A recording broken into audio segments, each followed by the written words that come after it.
Talk about Trevor Lawrence and the Jacksonville Jaguars. Frustrating is what I would say about the Jaguars and the state with them and Trevor Lawrence right now. They just fired Doug Pederson after 3 years. Doug Pederson, 22-29 as the head coach, made the NFL playoffs in his first year with Trevor Lawrence. That was Trevor Lawrence's breakout season in this league. Trevor Lawrence had a very good first year with Doug Pederson, made the playoffs. They defeated the Los Angeles Chargers, even though Trevor Lawrence had a lot of interceptions in that matchup, and they would lose against the Kansas City Chiefs the next week. But it was a lot of promise there. The next year, they would go 8-3 on the season. So how do we get to this point? Well, when they went 8-3, they're dealing with a lot of injuries on the offensive side of the ball and on the defensive side of the ball, but they were still keeping their head above water. The problem that ensued was the fact that they could not take care of Trevor Lawrence, and he hurt his ankle against the Cincinnati Bengals, and they were lose out pretty much for the rest of the season. They did have a golden opportunity to make the playoffs last season. Many people forget that. They had a basic you win in your end game against the Tennessee Titans, but they lost that game. And that'll be Mike Vrabel's last game with the Tennessee Titans at the time. And they lost that matchup. And we look at this season. They only won 4 games on the year. Trevor Lawrence missed majority of this season dealing with a shoulder injury. He suffered a concussion because of a dirty hit from a Houston Texans linebacker. But this season was a wash before we even got to that game. This season was over with within the first month. Doug Pederson lost the locker room. He lost the team. 2 bad defensive coordinators and back-to-back years. He moved on from the defensive coordinator last season, but he never wanted to move on from Press Taylor, who was a terrible offensive coordinator. And him and Press Taylor are very close friends off the field. They have a very close relationship. He never wanted to fire Press Taylor. He kept him around. And you can make the excuse, well, you don't want Trevor Lawrence to go out there and learn a brand new system. He had to learn a system with Urban Meyer. That didn't work out. He had to learn Doug Pederson's system. And then in year number 3, you want to move on from Press Taylor. Press Taylor was terrible. Doug Pederson could have went out there and worked with Trevor Lawrence in one-on-one situations, and he could have called plays like how he did with the Philadelphia Eagles. Doug Pederson has success in this league. He's a Super Bowl champion. He won a Super Bowl with Nick Foles, who was a backup quarterback against the Patriots. He was that head coach. But to look at that Doug Pederson compared to now, they're night and day. That Doug Pederson took a lot of risk. He was able to go out there and take play calling duties. This Doug Pederson was basically hands off. In certain situations, he'll go out there, he will call plays. But majority of the time, it was just Press Taylor. And the red zone offense was completely terrible. And when you look at the defensive situation, bad defensive coordinator last year, you moved off of him quick, fast, in a hurry. You bring in Ryan Nielsen. He wasn't any better. As a matter of fact, their defense took another hit. He was terrible. They're 31st in total defense, 32nd in passing defense. That's dead last in this league. And you have a lot of talented players on this defense, and you're 24th in rushing defense. They were very good against the run last season. This is a defense with Josh Allen, Trayvon Walker, and Devin Lloyd. Those 3 players alone can go out there and stop the run. They did it last year, but there was no gap responsibilities. And they need defensive help up front in the interior. But before I get into the players and the personnel, everything on the field, I want to talk about this situation because they fired Doug Pederson. And the reason why I'm saying that this is so frustrating for the Jacksonville Jaguars fan base, they kept Trent Baalke as the general manager. Doug Pederson was 22-29 in 3 years. Since they hired Trent, 25-43. And I don't want to hear the excuse, well, he's drafted well. He's drafted well in the first, second, and third round. In the later rounds, he hasn't drafted well. He hasn't brought in the right free agents to help come in and help out the team. He has overseen this entire project with Trevor Lawrence in this entire experiment so far with him and the Jacksonville Jaguars. You have a quarterback that was seen as once in a generation. One of the best quarterback prospects of all time coming out of Clemson. He was supposed to come to the NFL and be dominant. Now, I don't blame Trevor Lawrence for that. The media hyped him up. He's supposed to be this franchise savior, and it's a team game. But Trevor Lawrence has not looked like a top-end quarterback in the NFL. He's not in the same conversation with Josh Allen, Patrick Mahomes, Lamar Jackson. He is supposed to be in that same conversation with the tools that he has. He has a rocket arm. He has very good accuracy at times, very good mobility. He can move inside and outside the pocket. He's not a scarecrow. He's a talented quarterback. He's not even in the same conversation right now with Justin Herbert. Turnovers have been an issue, but it's not all on him. He does deserve some blame because he has not played to his fullest potential. But I look at the Jacksonville Jaguars. This has been a terrible organization, terribly ran by the Khan family. They don't know what the hell they're doing. Even though Trent has brought in some nice pieces through the NFL draft, and he'll hit on a free agent here and there, he's hard as hell to work with. They had a deal in place to bring in Byron Leftwich a couple of years ago.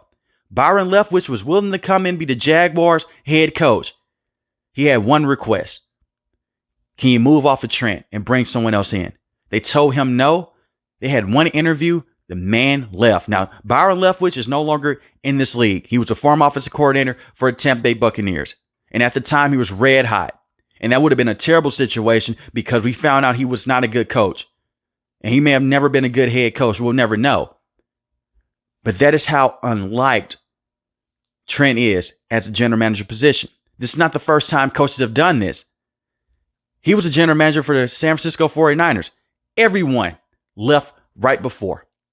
Everyone that was there with the San Francisco 49ers before, as soon as Trent came into the building, everyone left. They didn't like working with him. The man hired Jim Tomsula to be the head coach. And Jay York said, that's enough. He fired everyone. Man went out there and brought in Chip Kelly. They were done with that experiment. He is not a good general manager. Yes, he brought in Brian Thomas Jr., their top wide receiver right now from LSU, who looks like a franchise wide receiver. But if you're going to move off of Doug Pederson because of his lack of success over the last few years, why not move on from Trent Baalke, who was 25-43 as a general manager? I don't expect for much to change. They could possibly bring in Ben Johnson, but when you read all the reports about Ben Johnson wants full say-so over the team. He wants full control. Or he wants to have a general manager that's going to be with him every step of the way. Ben Johnson would be an amazing head coach with the Jacksonville Jaguars because he can get the most out of Trevor Lawrence. But I don't think that he's going to come over to the Jaguars. This is the most enticing job because you have this quarterback that has yet to hit his ceiling. I'm not giving up on Trevor Lawrence. I don't think that he's a bust. I've seen him have great moments with this organization. I've seen him put the team on his back and they have still lost games. Even against the Cleveland Browns this year. They lost that game 18-13. Trevor Lawrence had them in that matchup. You had numerous drops in that matchup. He was getting pressured all day by Myles Garrett. He got you in the goal line situations. It was an illegal shift by the offense. It knocks him back. And yet you're still in that game because Trevor Lawrence is getting you there. Against the Miami Dolphins earlier this year, they had the game won, but Etienne fumbles the football. And that was a huge turning point for the Jaguars. They were about to score a touchdown. He fumbles the football. And the next thing you know, Tyreek Hill hits his head on the goalpost. It goes for a major touchdown. And your defense lets you down. And the offensive pieces also let you down. But Trevor Lawrence is able to go out there and show you good moments. Will he have bad games like how he had against the Buffalo Bills? Yes. Because he is not ready to go against those defenses just yet. It takes time. Every young quarterback is not going to come out and look like CJ in year number one, look like Jaden Daniels in year number one, especially for how bad this organization is. And it sounds like I'm shielding Trevor Lawrence right now. He does have his shortcomings. He does turn the football over too much. In the past, he had a major problem with that, but he has gotten better. He will miss some throws, but you extended him for a reason. He's won you a playoff game, even though he threw numerous interceptions in that matchup. Not every interception is created equal. They only have two consistent offensive linemen, Walker Little, Anton Harrison. And these are young players at the tackle positions. When I look at Brandon Scherf, he's not the same guard that he once was. And the same with Mitch Morse. They brought in Mitch Morse at the center position. It's the reason why the Buffalo Bills moved off of him. Money concern? Yes. But at the same time, he's not the same player that he used to be. You need to build this offensive line and you need to put more weapons on the outside for Trevor Lawrence. They brought in Calvin Ridley. And Calvin Ridley was not a bad player. He had over 1,000 yards receiving. But the chemistry was never there. And they wanted to retain Calvin Ridley. But he went to the Tennessee Titans. He'll have some drops. They'll have some miscommunication issues. They had a lot of red zone issues in terms of not being able to put their feet down and bounce. That happened last season against the Kansas City Chiefs. Even though this season just ended. I'm talking about the year before. They were in that game against the Chiefs, but they could not put their feet down. numerous trips to the red zone over and over again. And that's also another flaw that Doug Pederson and Press Taylor had, how bad the red zone offense was with Trevor Lawrence. They cannot get creative enough. This is a Jaguars team. They have talent. That's why it's so frustrating to look at this roster right now. Because this would be easy if you didn't have a franchise quarterback. It would be easy if your running backs weren't good, your offensive line was just completely terrible. You have Travis Etienne. Now, this is a very interesting situation. Travis Etienne had a down year. He only had 558 rushing yards and 2 rushing touchdowns on the season. He averaged 3.7 yards a carry. Tank Bigsby, 766 rushing yards, 7 rushing touchdowns. He averaged 4.6 yards a carry. I think that Tank Bigsby right now is a better running back. They drafted Travis Etienne, to come in and basically partner up with Trevor Lawrence because they're former college teammates at Clemson. And when you look at Travis Etienne, he missed all of his rookie season dealing with a foot injury. I don't know if you want to pump a lot of money into him when you have Tank Bigsby on this roster. You may just be able to move on from Etienne and then just have Tank Bigsby be the star running back in the backfield. Brian Thomas Jr., one of the best wide receivers in the NFL right now.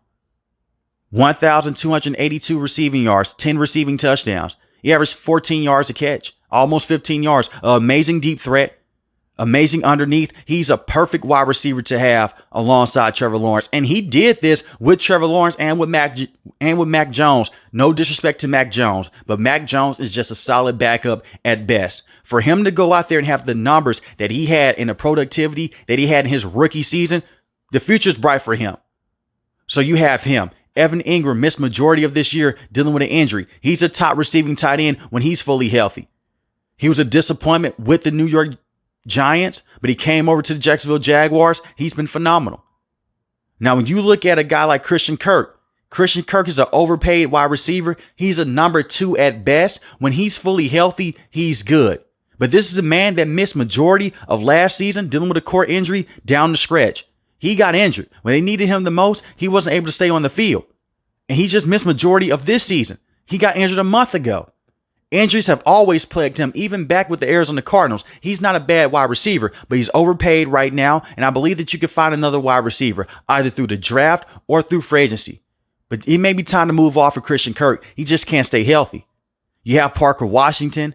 I think that he's a solid playmaker, but he's not a true number 2. He's a number 3 at best. You have Josh Reynolds.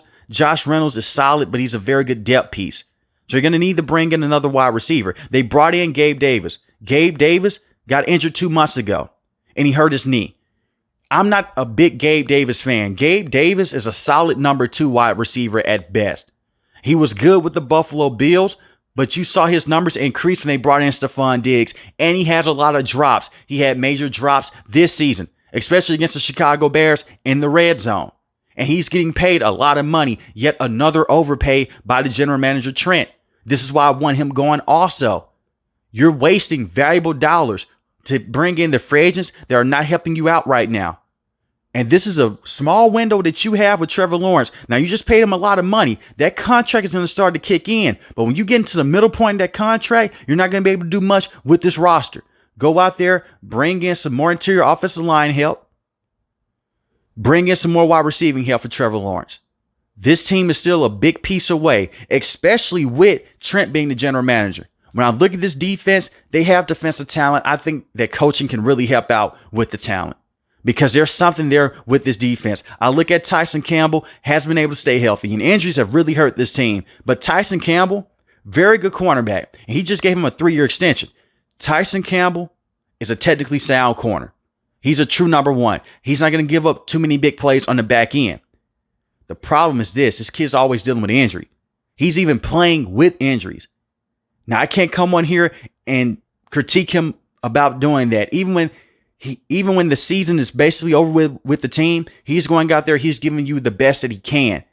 You can't play with those injuries. He was playing with a hamstring injury last season against the Cincinnati Bengals, and he had a terrible day. Now, to the public, for the ones that don't pay attention to the Jacksonville Jaguars, you may say Tyson Campbell's a bad corner. He's not. He's very good. Your safeties, you could bring in some new safeties to help you out in the pass game. But when I look at the front seven, there's some solid playmakers there, especially with Devin Lloyd. They need to bring in the right defensive coordinator because these guys have regressed for a second season. They regressed last season. This season, it was even more. So I think a brand new head coach will definitely help. But bringing in a brand new general manager will help turn everything around. But to look at the Jacksonville Jaguars right now with Trevor Lawrence, this has been a major disappointment. And this is so freaking frustrating to watch. Because I watched him at Clemson. I watched him dominate. And I do understand just because you dominate in college doesn't mean that you're going to come over to this league and just completely take over.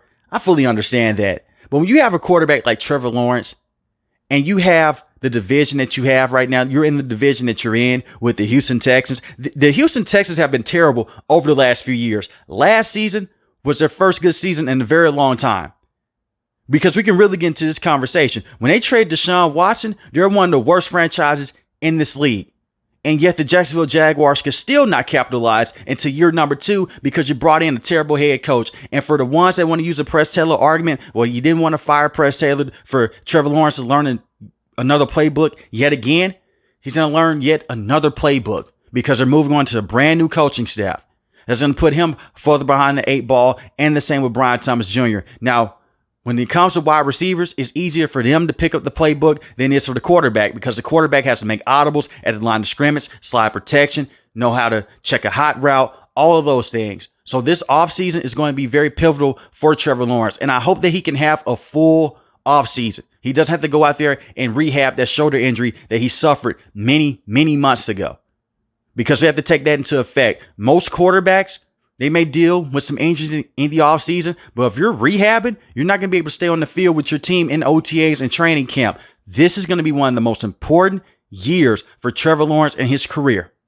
And another reason why I say that you may want to move on from Trent, let's just say the Jaguars go out there and they only win 7 to 8 games next season. That's not good enough to get you to the NFL playoffs. Would you move off of your general manager? And you bring in another general manager, would he want to work with this brand new head coach?